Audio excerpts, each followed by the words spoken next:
Ay, qué complicado es conectarse ahorita en la tarde, Cris. Sí, y aparte hay viento y todo.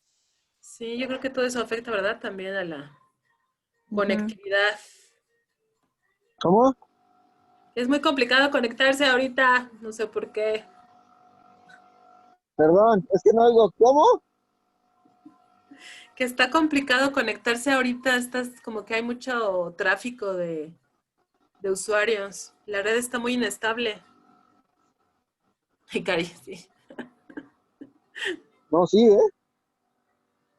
Sí, La ya. verdad. Y más en la Sí, a mí ya zona. me clase, entonces ¿Mande, Cari? a mí ya me sacó varias bases de la clase, Sí, es que el eso pasa cuando no hay internet. buena intensidad de red. Zoom no te aguanta y te saca. Ok, bueno, vamos a continuar. ¿Queda claro esta diferencia entre consumismo y consumerismo? Consumismo es lo típico, o sea, lo clásico en los sistemas de salud, en donde el paciente nada más es un mero receptor, receptor, receptor. En el consumerismo ya toma protagonismo, o sea, ya es más exigente, es más conocedor, eh, entabla una relación más activa con el médico, con el especialista en salud.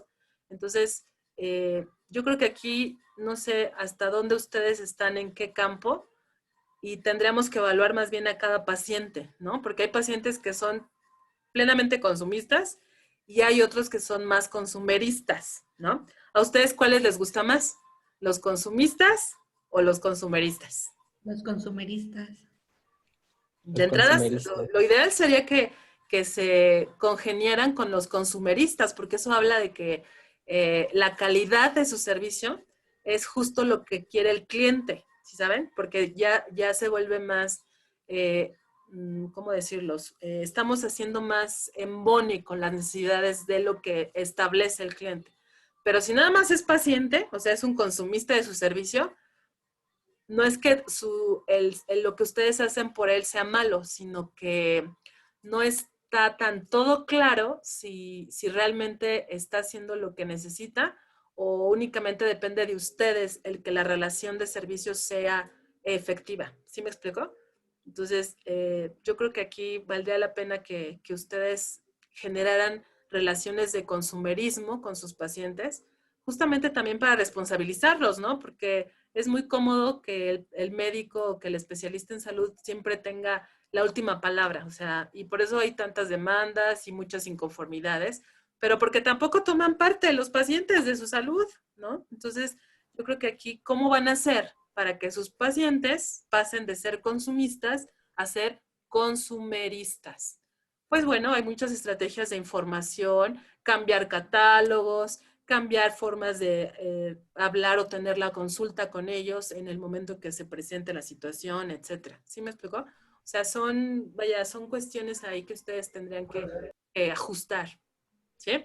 Bueno, es que aquí a veces también los pacientes no tienen nada de pacientes, o sea, realmente quieren los resultados ya. Ya, A mí me ha claro. tocado mucho que vienen pacientes y me dicen, es que ya fui con los miles doctores y sí les he preguntado, ¿no? ¿Cuántas sesiones o cuántas consultas ha ido? Es que nada más una y no me sentí mejor y es que es lo que les digo.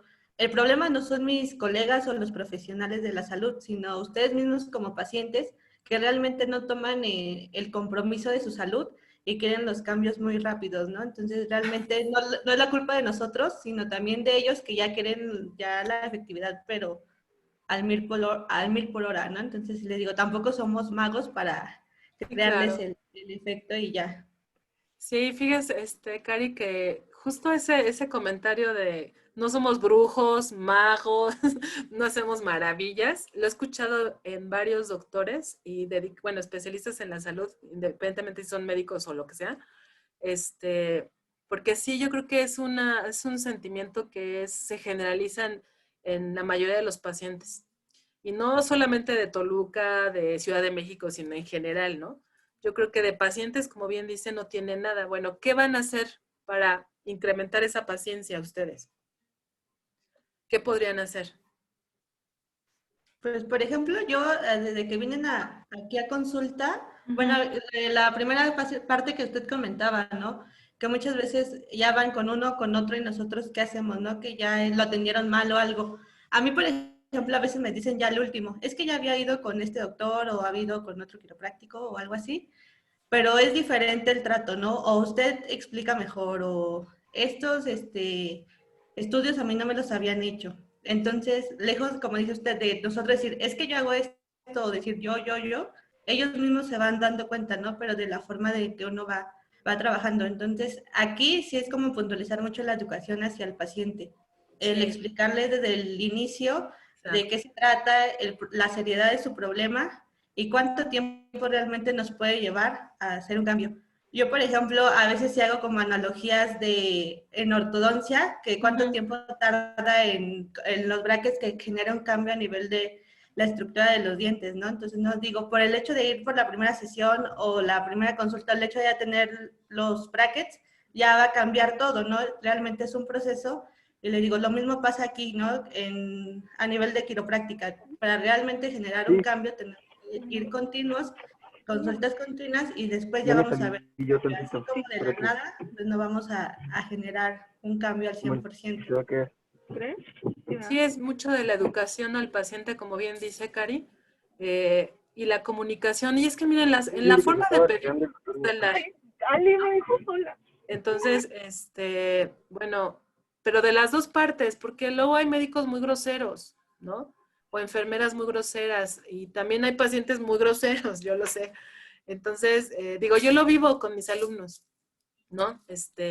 O con mis clientes, que tienen una forma de pedir las cosas, o sea, exigiendo, no es pedir, es exigir. Ajá. Y digo, está bien, finalmente son clientes, pero digo, o sea, hay formas, ¿no? O sea, por ejemplo, con mis alumnos los más peques, que son, pues todavía están jovenzuelos, o sea, no que ustedes están más grandes ni nada, no me malinterpreten niños, ustedes son unos babies, pero digo, ya ven que cuando están en la licenciatura, pues son más así de, pues todo pasa. Entonces son muy de tutear al maestro, por ejemplo. Y yo no sé ustedes, pero a mí me enseñaron que cuando tienes a un maestro, así sea muy joven, sea muy viejo, jamás se tutea. A mí me enseñaron eso. Y ahora los muchachos, no, o sea, puede ser el señor, señora más grande del mundo o el más joven o lo que sea, y lo tutean, lo ignoran. Ahorita con esta modalidad virtual, bueno, ¿cómo les explico? Que para tener su atención, uno tiene que hacer circo, maroma y teatro, ¿no? Porque si cuando están en la clase, en la escuela, perdón, o en el colegio, no te atienden, te ignoran, ¿sí? Entonces, yo creo que aquí la forma en que hay que dejar claras las reglas es la clave, ¿no? O sea, ¿sabe qué, señor Juanito? El horario de consulta es y con todo placer lo vamos a atender porque para eso estamos, ¿no? Sin regañarlo, nada más dejarlo claro y que también él o ella vaya entendiendo cuáles son las reglas del juego con ustedes. Pero si no se lo dicen, si ustedes también se enojan y así pues es una lucha de poderes interminable. Y déjenme decirles que finalmente el que va a ganar, pues es él, porque si bien la frase de que el cliente siempre tiene la razón no es cierta, la que sí es cierta es el que paga manda. Yo sé que en el sector público no aplica, pero en el sector privado desafortunadamente sí. Entonces, pues hay que tener cierta tolerancia, cierta flexibilidad. Si no les gusta la tolerancia, la flexibilidad, adaptación con sus pacientes, para que ellos también, para que ustedes propicien también esa adaptación hacia ustedes. No sé si me explico. O sea, digo, yo sé que no lo van a poder hacer así de en un 2x3 porque tiene su chiste, pero sí se puede hacer. ¿Sí? ¿Alguien más tiene algún comentario? Los niños del Maestra, auto, ¿no, verdad? maestra, maestra, No ¿me me comenta. escucha? ¿Qué pasó, doctor Heriberto? Perdón. Perdón, maestra, nada más comentarle, sí, bueno, creo que en el área médica, en nuestra actuar diario, siempre es como importante saber que tenemos que hacer siempre un estudio de mercado. Todo el tiempo tenemos que estar haciendo un estudio de mercado. El hecho de que Gracias. ya sepamos que tenemos pacientes, como usted ya lo dijo, cautivos, pacientes que son esporádicos, pacientes que solo vienen una vez. Si nosotros aplicamos esas herramientas de estudio de mercado, sabemos específicamente qué es lo que quiere ese paciente, porque muchas veces nos ha tocado, ¿no? Como dice la maestra Cari, que de repente hay un paciente que te exige de un día para otro. Entonces las estrategias automáticamente tienen que cambiar con ese paciente, porque si efectivamente ya identificaste que es un paciente desesperado, que le gustan las cosas rápidas, etcétera, también hay que hacerle saber que es más difícil llegar si él no pone de su parte, sobre todo si no hay una remuneración económica buena, ¿no? A mí lo que me ha Ajá. funcionado, por ejemplo, es que hay muchos pacientes que son muy exigentes y así como ellos son, soy yo, ¿no? O sea, si exigen ellos más, yo exijo más y no solamente en el área médica, sino en las terapéuticas, en Sí. las cuestiones sí, de terapia, sino la parte económica. O sea, te Ujú. tienes que comprar este medicamento sí o sí, porque... Y desafortunadamente en el área médica yo creo que la estrategia más fea, la que podemos recurrir del consumerismo, como ya lo vimos, es el igualarnos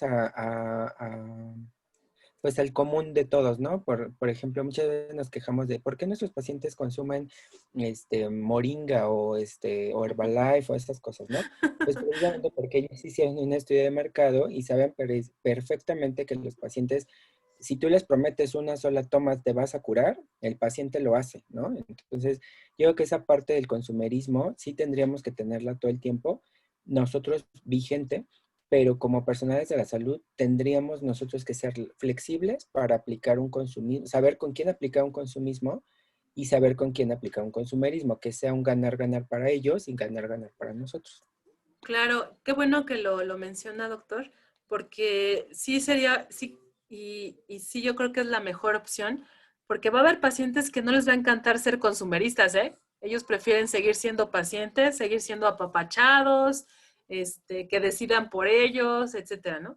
Pero sí va a haber otros que se van a sentir reconocidos si ustedes los convierten en clientes, o sea, los van a empoderar, ¿sí? Es el empowerment en negocios, porque finalmente su posgrado es también enfocado en negocios, es clave también para que el cliente se sienta seguro de sus decisiones por la marca, que en este caso son ustedes, o la institución donde están, o los servicios que prestan. Pero como bien dice el doctor Heriberto, pues habrá, como les decía, seguirá quienes estén felices siendo pacientes, ¿no? Y sintiéndose las divas de que están ustedes para atenderlos y punto, ¿no? Pero también a ellos podemos manejarles otra forma de brindarles el servicio para que no se sientan ustedes abrumados con ese tipo de pacientes tan engorrosos, tan invasivos, porque digo, eso de que estén todo el tiempo sobre ustedes, pues ni siquiera los dejan vivir. O sea, yo conozco médicos que hasta se enferman por los pacientes, ya ni siquiera por cuestiones de otro tipo, sino por los mismos pacientes se sienten abrumados, pero ahí depende de ustedes marcar límites, ¿no? Con los pacientes. Con los clientes no tanto porque ya juegan un papel más activo, pero bueno, ahí ya ustedes lo verán. Eso finalmente también habla de una segmentación de mercado, ¿no? Ok, muy bien, muchas gracias, maestra Cari, muchas gracias, doctor Heriberto. Bueno, pues entonces dice Mafalda, ¿cuáles son los derechos del consumidor? ¿Sí? El punto de partida para la consideración de los derechos de los consumidores en servicios o de servicios de salud, sin duda lo constituye el reconocimiento total de sus derechos humanos. La Comisión Nacional de Derechos Humanos parte del principio de igualdad establecido en el artículo número primero de la Declaración Universal de los Derechos Humanos y que a la letra consigna que todos los seres humanos nacen libres e iguales en dignidad y derechos. Es por eso que ningún rasgo, característica o condición que sea propia de un individuo y que le distinga de los demás puede modificar cuantitativa o cualitativamente el goce de sus derechos. Por favor, yo sé que ustedes no lo hacen, pero procuren no tratar nunca de forma diferente al paciente, independientemente de sus cualidades, de sus niveles socioeconómicos, de sus niveles educativos, etcétera, ¿no? Yo creo que ustedes no lo hacen porque ya son otra generación, pero sí, desgraciadamente, sí se ve, se empieza, todavía se nota que algunos profesionales, no solamente de salud, sino de muchas especialidades, todavía hacen esta distinción y exclusión de los seres humanos en una transacción comercial o económica, ¿sale? Él lo hay. Las leyes mexicanas protegen a todos los individuos por igual. En consecuencia, nadie debe sufrir discriminación de ningún tipo.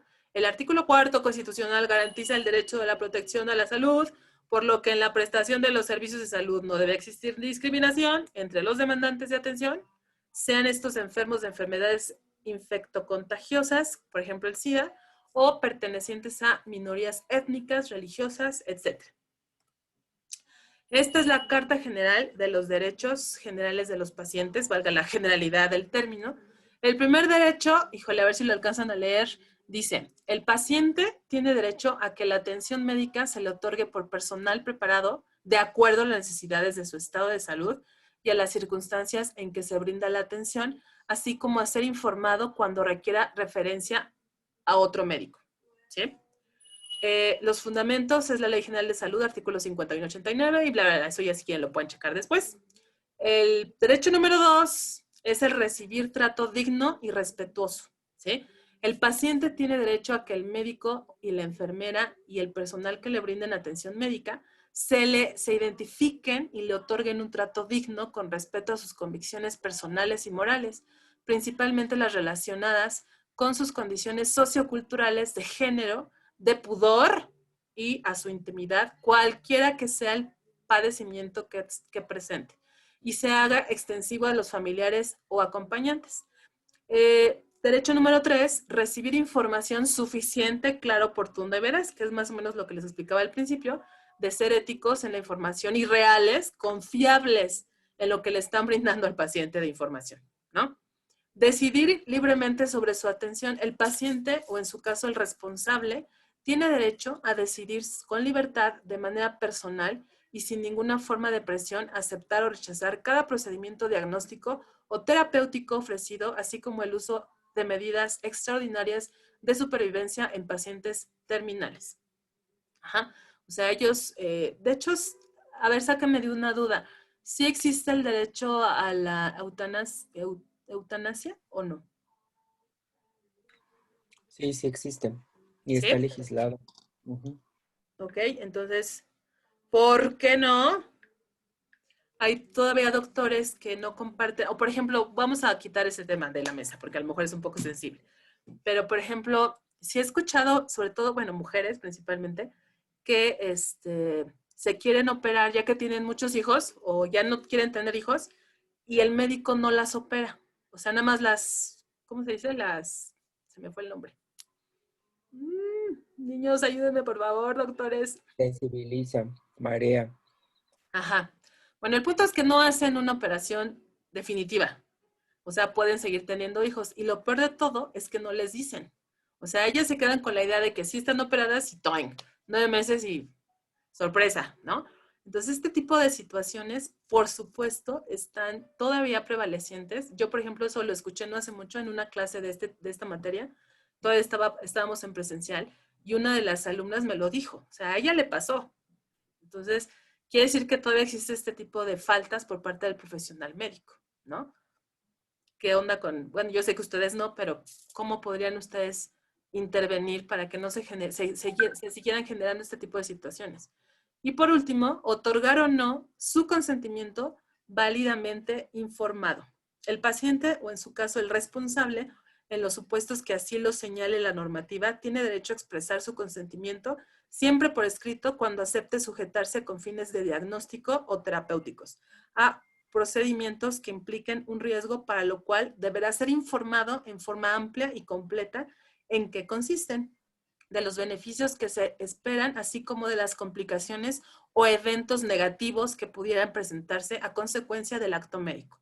Lo anterior incluye las situaciones en las cuales el paciente decide. ¿Alguna duda de los derechos generales de los pacientes, queridos alumnos, colegas, maestrantes? Maestrante. ¿No? Maestra, Dígame, doctor. maestra. Dígame, doctor. Dígame ya. Le iba a comentar acerca de este punto. Yo creo que muchas veces, y sobre todo en los derechos de los pacientes, es muy importante a veces resaltar que, como ya lo dijo, tiene una referencia legal o una base legal. Porque, y pasa, es muy frecuente, sobre todo en el ejemplo que comentaba de que hay una decisión consensuada o informada de una paciente que dice, yo ya no quiero tener hijos y a mí opérenme después de que nazca mi bebé.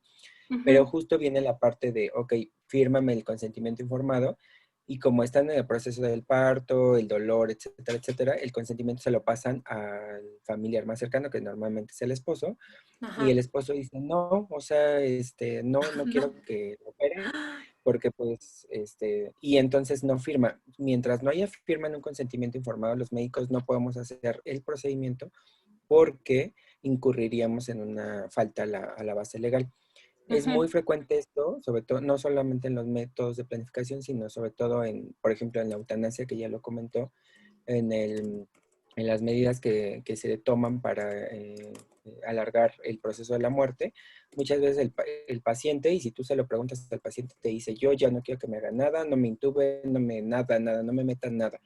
Pero resulta que justo cuando ya se está muriendo, pues él no opina. Quien opina es la familia. Y siempre la familia dice, pues no, o sea, háganle todo porque yo quiero que viva 20 años más. Entonces yo creo que esa parte siempre hay que ser muy puntual porque a veces creemos que nuestros derechos, o sea, un derecho contraviene al otro, sobre todo cuando el derecho no es aplicado a la persona, sino aplicado a la familia. Es muy frecuente ese error. Y muchas veces sí, a mí me ha pasado personas que dicen, es que yo les dije que me operaran. Pues sí, pero tú firmaste, no, pues firmó mi mamá y pues ya no supe qué, ¿no? O muchas veces ni saben que llevan el dispositivo, no saben que llevan otro método diferente a la OTB, pero ahí ya al final, pues ellas nunca estuvieron conscientes, nunca supieron qué es lo que les estaban haciendo, ¿no? Lo que pasa muy frecuente cuando decida si vive la señora o el hijo, ¿no? Y el papá dice, pues que viva mi esposa. Y entonces cuando le preguntas a la esposa que se murió, o le dices a la esposa se murió su hijo porque quisieron salvarla a usted, pues es cuando empieza a haber problemas y conflictos. Entonces yo creo que la parte, muchas veces, sobre todo en esta parte de los derechos, es muy complicado porque no siempre tienen los pacientes la conciencia de decidir sobre lo que es hacia ellos, ¿no? Entonces, en la parte médica siempre, y ya saben, ¿no? Usted de repente viene la consulta de la embarazada y viene con la prima, la tía, la vecina, la abuela y todas deciden. O sea, y tú le preguntas a la señora, oye, ¿cómo quieres que se Como si fuera emparente? boda, ¿no? Ajá. O Y sea, entonces hasta la vecina dice, no decidas eso porque a mí me pasó esto y me hicieron esto. Y entonces justo empieza a haber un conflicto, una serie de conflictos en cuanto a los derechos. Entonces yo creo que esa parte, como bien lo dijo, es muy polémica. Y y pues hasta la fecha pues hay una serie de temas que, sobre todo porque tienen que intervenir a veces el comité de ética de un hospital, en donde varios profesionales deciden de si se hace, no se hace, si se hizo, no se hizo, por qué se hizo, por qué no se hizo, y cuál es la mejor opción para el paciente, sobre todo basado en medicina de evidencia. pero es que lo malo es que luego hay hospitales, bueno, o instituciones, que no apoyan o le dan un seguimiento a este tipo de situaciones. No sé si me explico. O sea, como que lo ocultan o no lo dejan ver o no hay un procedimiento claro entre los pacientes y por supuesto hacen lo que quieren. O sea, ¿sí me explico? Esos hoyos son los que hacen que ustedes sean los principales afectados, ¿no? Porque ¿quién tiene la culpa? No, pues el médico, o la fisioterapeuta, o la enfermera, hasta las pobres enfermeras también ya la llevan. O sea, porque sí, otra cosa que también he visto, bueno, no he vivido, pero sí me han contado, es que los médicos se lavan las manos y enfermera esto, ¿no? O enfermero, y sí pasa, y eso es muy feo, porque yo he sabido de casos que las pobres, hasta enfermeros se van a la cárcel, ¿eh? Por culpa bueno, por responsabilidad ajena. Entonces vuelvo a lo mismo. Yo creo que ahorita ustedes están llevando una capacitación que ya los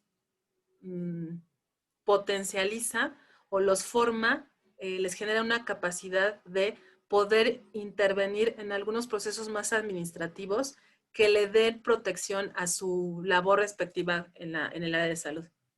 Entonces, si ya están dándose cuenta de todas estas situaciones estratégicas, comerciales, no sé qué otras materias lleven en la maestría, pero me imagino que tiene que ver con la parte administrativa, pues ya adelante, o sea, ya propónganse para un puesto más gerencial, ¿no?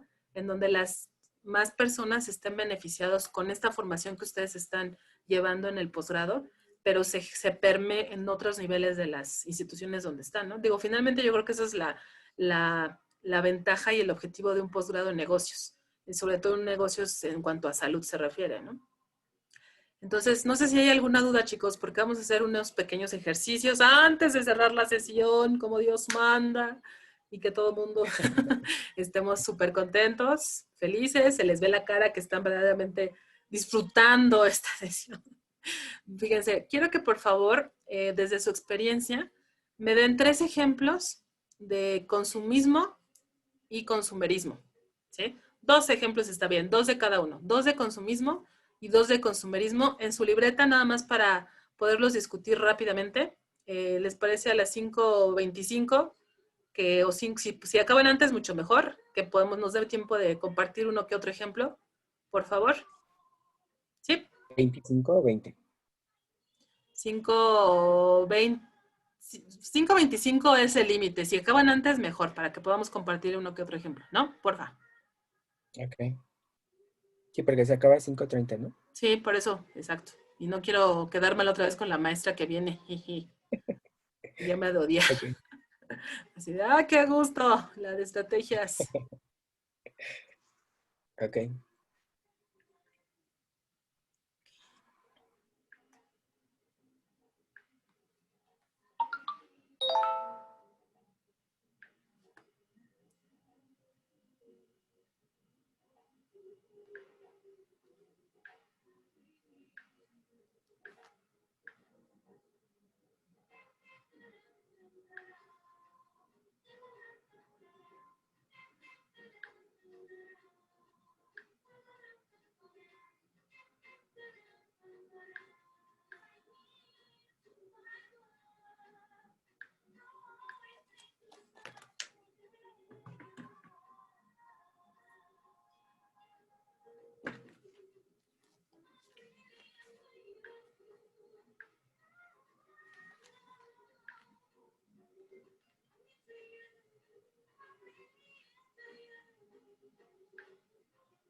¿Quién ya terminó?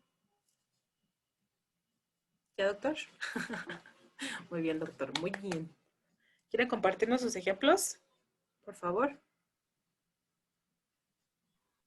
Pues yo encontré, bueno, recordé la parte de los consumismos en relación a la vacuna, ¿no? En el servicio Ok, de vacunación es bien. uno de los más centrados en el paciente. O sea, difícilmente alguien ve una vacuna como un negocio, difícilmente porque sí pasa, ¿no? O sea, hay pediatras que te venden las vacunas a cantidades elevadas, pero el 80-90% de la población sabe que la vacuna es para prevenir, es una parte de cuidarse todos, ver al paciente como un único, como llevo mi control, mi cartilla, etcétera, de manera individual, y entonces yo eso lo veo como una parte de consumismo, aparte de la consulta integral, o sea, el hecho de que un paciente lo veas no solamente el médico, sino que le digas, oiga, ya pasó nutrición, ya pasó psicología, ya pasó con el dentista, ya pasó, el paciente se siente querido y se siente parte de un todo, ¿no? O sea, no es como, vengo porque me duele la garganta, pero salí con el Papa Nicolau, salí con la consulta de odontología, Sí. me Ah, dijeron que sí es tengo cierto. caries, me dijeron que, ¿no? Ajá. Es esa parte de la consulta integral, es algo de que es un ejemplo de consumismo. Y consumerismo, yo en lo personal tuve una experiencia, sobre todo en la consulta de farmacias, cuando recién egresé de la carrera, hace muchos años, Ay, no, en bueno, ¿eh? la parte del consumerismo era muy marcado, o sea, al grado de que el dueño de la farmacia me decía, oiga, doctor, ¿cree que me pueda ayudar a sacar estos caja de chorros de medicamentos que ya se me va a caducar? Y tú decías, pero pues el paciente no lo necesita. Y la señora te decía, pues sí, pero pues aquí es ganar, ¿no? Entonces, usted recétele aunque no lo quiera. O sea, parte de la consulta vista como te doy esto aunque no lo necesites, Ajá. este, es muy frecuente. O sea, sobre todo porque, Sí. o sea, por algo tienen suerte esos negocios, ¿no? Como funcionan bien esos negocios.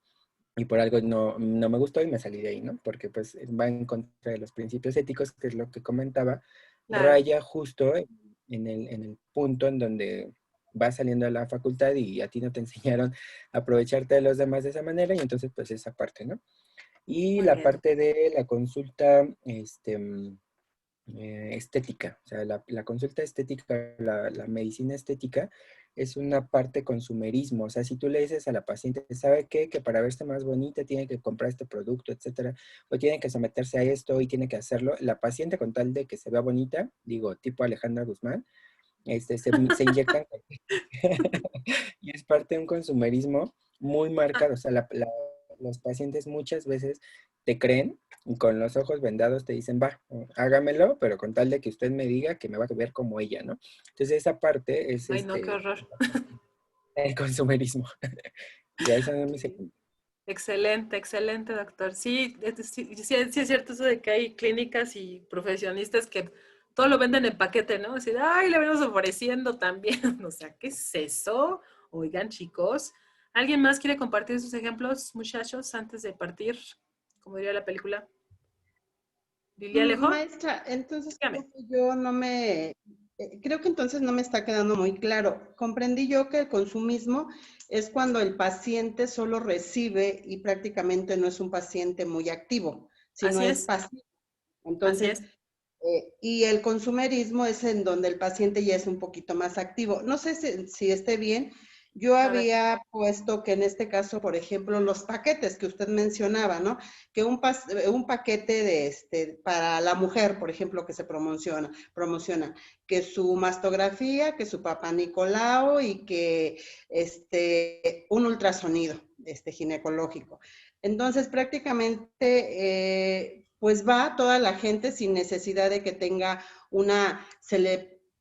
el médico o su médico tratante o el médico realmente le dé la indicación de que es necesario, sino ya la paciente está informada en que, pues, anualmente se tiene que hacer su Papa Nicolau, que después de los 40 años se tiene que hacer su mastografía, y entonces van, y muchas veces solitas hacen su paquete, y entonces desde mi punto de vista son pacientes pasivos que solamente van, les dicen que están bien, o por ejemplo nosotros en nuestra área de trabajo, que se hacen campañas de Papa Nicolau, que se hacen campañas de mastografía, que sí se les hace saber, o sea, que uno se preocupa y está atento a su salud de ellas, pero al mismo tiempo son pacientes muy pasivos.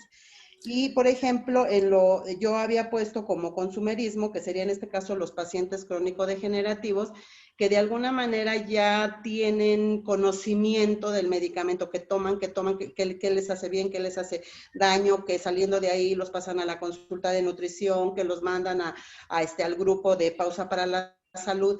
Ellos de alguna manera toman una participación más activa y de alguna manera ellos también van adquiriendo ese conocimiento de todo el control o toda la atención que requiere su tratamiento, y entonces son un tanto más activos en exigir un poquito más al médico. Este medicamento no me lo tomo porque este me hace daño, este sí porque este me hace bien, le pido que me dé este tratamiento. No sé si esté bien o esté confundida, porque ya me confundí entonces. No, a ver, espérame tantito. No está confundida, nada más le tiene que quedar claro que cuando es consumista el paciente, no, sí está recibiendo solo el servicio, pero no está tan enterado de todos los procesos en los que está inmerso. En cambio, el consumerista, ¿sí? También está recibiendo un servicio, pero hace parte más, ¿cómo decirlo?, más de manifiesto en su rol. O sea, y aparte está informado, no solo por el médico o por el especialista en salud, sino porque él también o ella se preocupa por la situación que está viviendo. ¿Sí me explicó? Sin, aquí es importante también, que de consumerista pase a quererle mandar al doctor o a la enfermera, porque no se trata de eso. O sea, el especialista en salud siempre va a ser el especialista en salud, pero el consumerista paciente o cliente, mejor dicho, es el que tiene más juego en esta relación de servicio. ¿Sí me explicó? Que el paciente no está tan informado, está más acostumbrado a que le digan todo lo que tiene que hacer o lo que es su enfermedad, sin preocuparse tal vez por complementar esta información que le dé el especialista. ¿Sí me explicó? Digamos que el consumerista es más preocupado por el servicio que está recibiendo. Y el paciente no tanto. El paciente está acostumbrado a que se lo hagan todo. ¿Sí me explicó? Sí, maestra. ¿Sí? Sí, Ok, gracias. bueno, vamos a dejarle hasta aquí porque ya nos faltan 3 minutos y también menos de 1 minuto de la sesión y seguramente se va a terminar. Entonces, hasta aquí sería la clase. Entreguen su tarea, por favor, y nos vemos la próxima semana. ¿Sale? Gracias por todo. Adiós, chicos del auto. Bye. Bye.